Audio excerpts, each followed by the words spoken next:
As podcasters who are looking to make a positive impact in the world, it's important that we are not only having guests on our show or having discussions that are only based on our reflection of the world.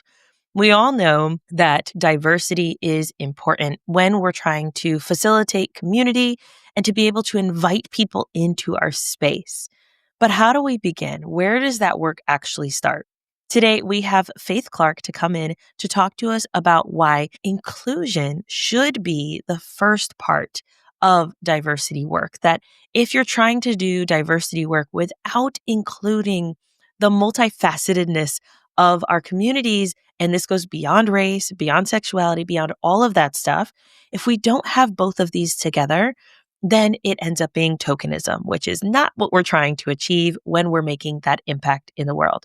This conversation was so incredibly fulfilling and has some really great points on things that we can do today, right now, to get started in this work. Please join me in welcoming Faith to the podcast. Welcome to Podcasting Unlocked, the show for purpose-driven podcasters. I'm Alicia Galati, founder of Galati Media, and I'm here to share actionable strategies to help you amplify your message and grow your audience. Hello, Faith. I'm super excited to have you on the podcast today. So if you could start by telling everyone who you are, what you do, and a bit about the podcast that you host. Hi, Alicia. It's lovely to be here with you. I'm Faith Clarke. I'm an organizational culture and teamwork specialist. I help, you could say, social impact organizations, but it's really anybody who is paying me. But organizations that want to people better. And so care about their people and see people as not just a resource to be used up in the system, but really to be nourished and cared for. So that means I work with teams, I work on conflict issues, I work on anything that is getting in the way of human productivity, effectiveness, and care. The podcast that I am currently co-hosting is a Feminist Founders podcast. I'm enjoying just thinking about feminism as a framework for increasing equity in the world. I know that there's a lot of politics and history around the use of the word feminist. I'm just like, I don't care about any of that. I think I'm going to define it as me figuring out how to center my own womanhood and how to bring that centering into the world of my business and how that creates platform and space for my kids to be centered regardless of their gender identities. Because if you are not male and not white, then we all have to do work to figure out how do we get included, So Feminist Founders is a place for me to be explicit, to explore some of those ideas. So much of, especially in the United States right now, it's like I laugh kind of to keep from crying with, especially being a woman of color. I am half Black, half Latina, and just having those like dynamics of myself and then also being married to a white man and my kids being a lot lighter and understanding what privilege that has for them and like expressing that to them of like, you are yes, you have a quarter Black in you, but you are still white presenting. And these are the privileges that you are going to have because of that. And so, yeah, there's so much to like, what is diversity, equity, and inclusion? Okay, it's anyone who is not an able-bodied white male, right? Like that is everyone. Like you look at your veterans, you look at people who have disabilities. And we've talked on the podcast about how to make our content more accessible for the blind, for the deaf, right? For people who maybe can't consume our content. And so these are topics that are just so important to me and I care so deeply about. And when we think about feminism, thinking it about from the lens of intersectional feminism, where it's not just for women, right? Like it's how can we make this a more equitable world for everyone by allowing there to be equity between all of these different parts. So yeah, I love that you and Becky are navigating that and discussing that in such a way that is reflective of the world we want to see, right? Because we're definitely not there yet. And for anyone who's like, Becky, what? Go check out Becky's episode. We'll have that linked in the show notes where we talked about intersectional feminism as well. But today I want to talk to you about your work and the work that you do specifically. You have this phrase that I think is so interesting, and it is inclusion before any type of diversity work. What does that mean? Yeah, so when I'm typically people get a little bit, it's not quite triggered, but it's this, they're like, what? When I basically say diversity without inclusion is tokenism. My work is about moving concepts from our brains where we agree with them into our hearts Mm, and into our hands and feet. And I think we try to short circuit the heart piece. And we think that hearing policy and getting training informs behavior, like we're Pavlovian dogs or something. And it's just not a sustainable approach to healing the fundamental ruptures that we right, are experiencing, right? And so when I think about the heart issue, one of the issues that we face is our moralizing of difference. And so not only are you different from me, but your different makes you bad. It makes you bad because I must keep my goodness, and there is a either or in this whole, right? So like forget gender, forget color, forget all those things, and just me being, I call it time fluid. And so my 9 o'clock could be 9:15 or 9:30. And that in this part of the world is seen as being disrespectful of another person's time and judged as a moral failing. right, Whereas in Italy or definitely in Jamaica, it's just a part of how people are. It's considered generosity. That I'm giving you more time because this conversation is so amazing and I'm not going to be right. And I use that example often just to highlight how much it's possible to have a different perspective on any difference and not have a moral kind of conclusion about it. So when I say that diversity without working on inclusion is tokenism, I'm saying any attempts to sort out our moral issues with difference by rules fundamentally harms it. The environment is not prepared for the people who are different. And therefore, we've invited them in, put them in a context of some rules, and set them up for harm and failure. What we instead need to be thinking about is where do I make this person's difference bad? How can I even begin to notice that? And then how do I build practices that help me notice the places where my differences are moralized? Because all of us, regardless, like I am busy considering you lazy while I'm judging myself lazy. Because another thing that I say is that we can't include in other people things we don't include in ourselves. When we start to do this heart work of, oh, the reason I think you're lazy is because I also think I'm lazy. The reason I think that you're right. And then start to heal those. Oh, I just need more support. And actually, there's certain people in the world who get supported and others of us who don't. And then I'm busy behind the wheel trying to do my thing and then not doing it and then calling myself lazy instead of acknowledging that the road is not level. It's not level. The playing field is not level. When we turn it into inclusion and the question, I think it's a better question. How do we build our ability to be truly inclusive of difference? Which means how do we build our ability to facilitate communities that practice belonging? And then how do we be intentional about that in the small differences? An auditory person and you're visual and you're bringing up the PowerPoint and asking me to read it. And I'm using all my energy reading your PowerPoint and I'm hearing nothing that you're saying because I'm using, right? How do we work together across that right. difference? And I'm PMSing and you're not. How do we work together across that difference? When we build those muscles, we have some capacity to hire the Black person, the autistic person, the whatever it is that we're saying the diversity needs are for the organization. Yeah. And like just thinking about this audience, right? The content creators, the podcasters, and podcasting is such a non diverse place, or at least it can be, right? There are pockets of diversity. You have like communities like She Podcasts, which I don't believe is around anymore, but had been around for so long and was a lot of women coming together and podcasting I was together. in that community at the time. Yes, so the really, really good community, and one of the leaders was Latina, so it was fairly diverse.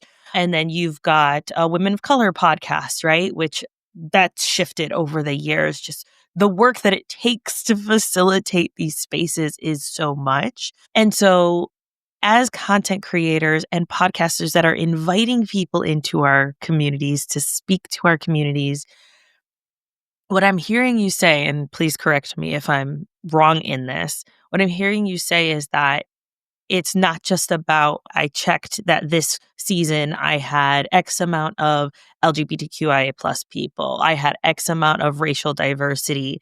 It's about one, working on yourself and creating a space where you, as the host, are being more inclusive, not just in your content, but in your everyday life. Yeah, I think that all of us have marginalized identities. All of us have identities on the other side of that intersection wheel. Right. And as a host, I need to own those identities and allow them to take up space. The more I'm able to see and let those identities take up space, the more I can honor them in the other people that come into the room with me. So I've been on podcasts where I know that I don't want to call it performative, but I know that there are elements to what I'm saying that I'm just kind of bouncing off. And I know the person really wants to engage the idea, but they haven't gone further. The podcast isn't the place for me to call anybody out. But Right. my message doesn't have a place to sit and be nourished if you aren't able to include me fully in the conversation, right? Right. Which means you have to be able to include the parts of me that's mirrored in you, you know? And so, yeah, I think that there's something about the depth of the content and the way it will echo when we can be truly true to all those elements of ourselves, not just a caricature, and therefore what will show up in the conversation and the content with other people. Yeah, you can go so much deeper. As you were talking, it made me think of this Brene Brown idea that I hear a lot in the online space and specifically the bookish space, because I'm part of that community. The idea of brave spaces versus safe spaces, right? When we, as maybe community leaders, like our podcast, we are hosting this community of people that are coming together to hear what we have to say. And it's like, okay, I want to create a safe space, but safe space for who? Like, who is it safe for? And if we haven't done the work to see the wholeness of the people who are around us and what is reflected in the world around us, right? Like, I just had a conversation about this on my bookish podcast with someone. She was talking about how we have, as a Black woman who is an author, she had to stop asking white authors to include Black people into their books in a not problematic way, right? Which is a problem in the publishing industry. And how she's like, I am sick of having to ask the world that we live in, which is extremely diverse, to be reflected in the stories that are written. I'm going to write my stories. They are going to be extremely diverse. They are going to reflect the world that I see, which is everyone. And I'm going to stop asking people to do the work because I'm going to do it. And I know that there's readers that love that. You know, it was funny because I don't know, it wasn't with Becky, but I had done some research last year on belonging, and it was just informal research. I just said, "Hey, who wants to talk to me?" And 30 people showed up on my calendar. It was shocking to me, and we got into these really rich conversations. And I did some analysis. And one of the things that came out is that we know we belong when we don't have to ask for our needs to be met. Cool. I mean, and I know that, like my brain knew it, but like just to see it, like as a mom of a kid with complex needs with kids, all three of them, but the effort required to justify why I need my needs to be met, Yeah. to remind you 6 months from now that I still have the same needs, right? And just how much we all crave that mutual seeing that says, of course you have needs. And I can look at you and notice your needs. So I have a whole pet peeve about self-advocacy because we want kids to advocate for themselves. Self-advocacy is a great skill. And also it's a reminder of our non-belonging. Mm, It's a reminder of our not being included. Yes, I should pull on my big girl baggies but honestly, for the people that belong to and with me, I'm looking out. I'm just right. like, looks like do you need? That's what I do. And that's what I crave in the communities. And I think even as a podcaster, how do I make sure a place is safe, right? It's not possible to make sure people feel like they belong.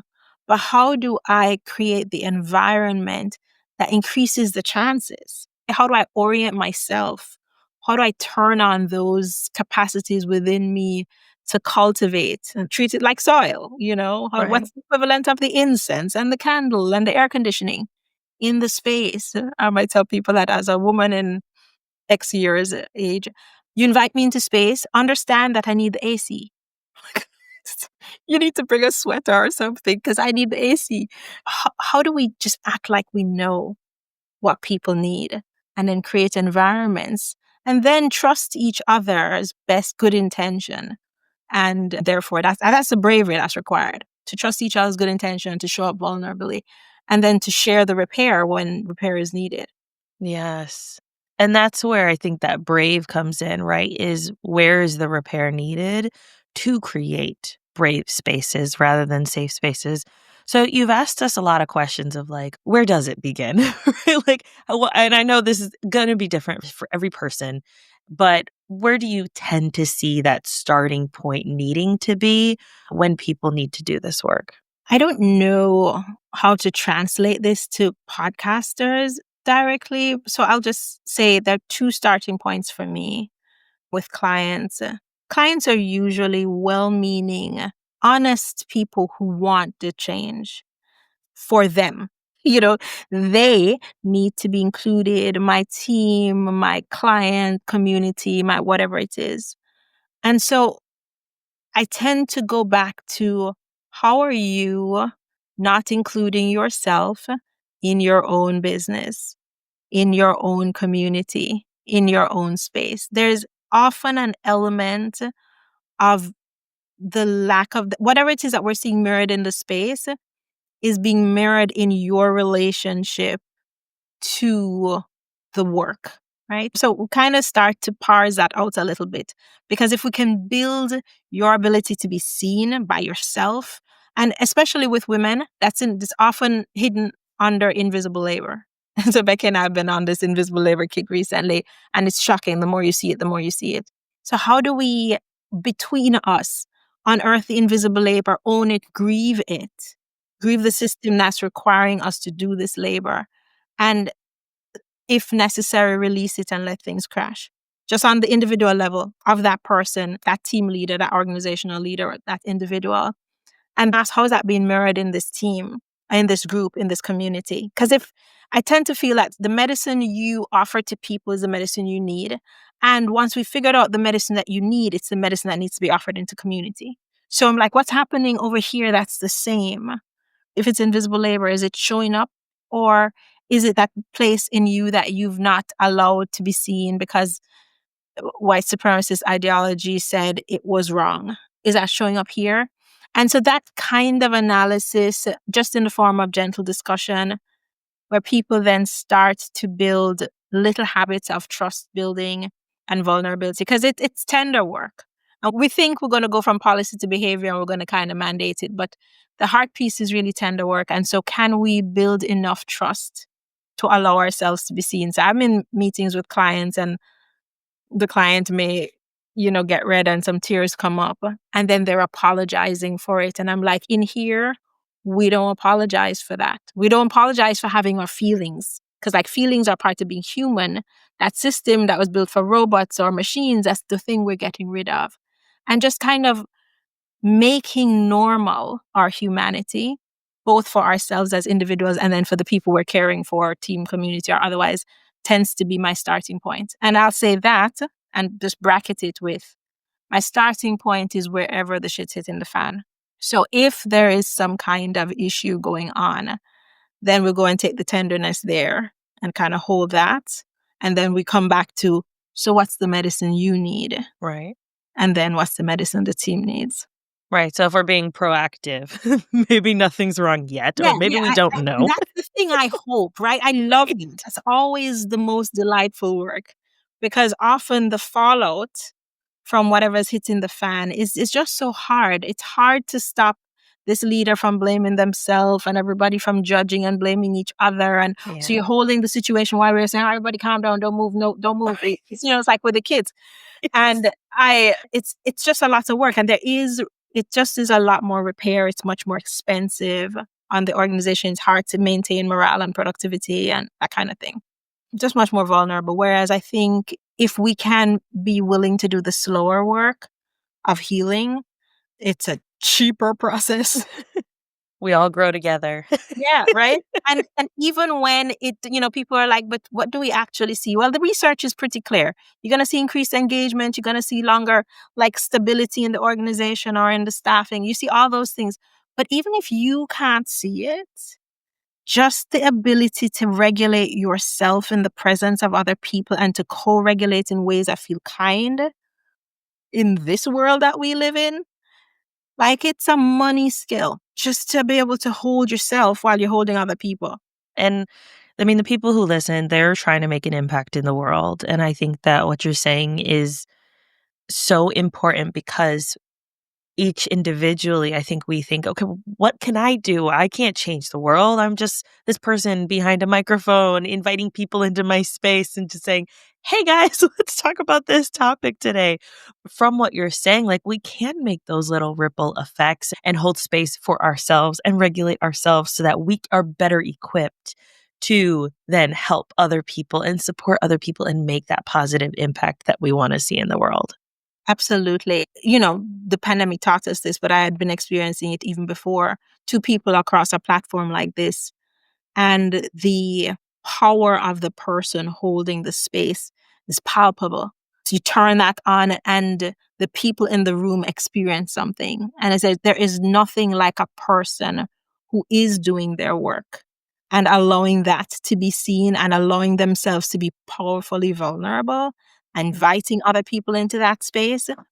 We don't know who those people are going to see and who they're going to touch and how that shifts out. It's so remarkable. So, yeah. Yeah. Oh, this is something I've been thinking about a lot lately, especially this year of and as a mom, what is my impact in the world and what is my quote unquote legacy? I feel very strongly that my legacy is not my kids because I think that that is personally a ridiculous pressure to put on them to be my future. And instead, looking at my legacy, it's that person that I said a kind word to that then went on to say a kind word to another person that then went on to maybe speak to 10 people, right? It's the ripple effect of those smaller moments to make a difference or to share my story and someone say, oh my goodness, me too. Like that is my legacy, not whatever pressure gets put on my kids to be this big, huge. No, no, no. Be you, live your life. Yeah. The impact I want to make like, I want it to be incremental. I don't want it to have to be this huge, big ordeal or big thing. No, I think that we can still make a huge difference in just those little moments, but it starts with each of us doing that work. And like you said at the beginning, looking at those parts of ourselves that are, that we're maybe judging ourselves for that we notice, oh, I'm judging that other person. And instead of being like, well, I just got to stop judging other people. Why? Get curious with it. Why did I judge that person? What was it about that was so triggering for me, and how can I work on that in myself or even communicate, right? If it's your partner, maybe you want to communicate why something maybe triggered you. You can talk about it. And I did that, it was years ago now at this point, which is wild. But my husband homeschools our kids now, but we had our oldest in regular public school for a year. And at one point, my husband was like, "Oh, I want to go grab our kid and let him have a half day today." And in his head, he was thinking like, "Oh, we could go and just get out of school and have some fun." And in my brain, all I saw was me as a child being stuck to the whim of my addict mom and what she wanted to do. And I was like, no, that's a terrible, like, why would you do that? But in my brain, I wasn't correlating. Like, why is that triggering for me? Why is that something that's bothering me? Oh, okay. So this is probably a value of mine. Let me make sure I communicate that, honey, this is how I feel about this. Maybe if it's predetermined and he is good with it, right? Like, I feel like that would feel a little better. And yeah, how can we make this work for both of us so you can have your fun, right? Maybe it's we all take a day off of school and like, let's not do school today and let's go to the zoo, right? Like, how can we make this work for both of us? But it took that moment of curiosity instead of me being like, "Oh, I hate that. That's terrible," judging him. It's saying, "Whoa, why is that bothering me so Yeah. much?" So I think it really does start with that reflection piece. And I think that spaces like these get to model process if we're skillful. Because part of what's not as helpful is just information dissemination. Right. Like we're in a time now where when people ask me a question, I know they could have found 35 answers to it on Google. So the question isn't really a what question, often it's a how question.